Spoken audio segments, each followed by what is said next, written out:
আমাদের দেশি ভাই গাড়ি মুছে। কি অবস্থা ভাই, ভালো নেই?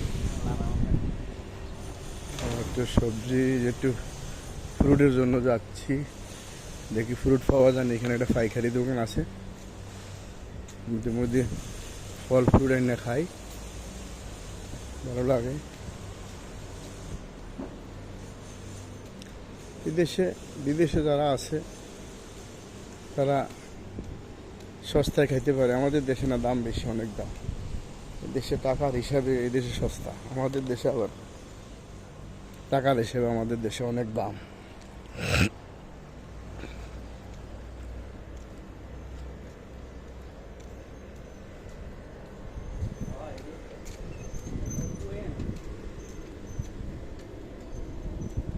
দেশে এখন বিকাল 3:30 বাজে। এই যে ট্যাক্সি পায় অনেকে, অনেক আরবিরা, ট্যাক্সিগুলো অনেক দাম।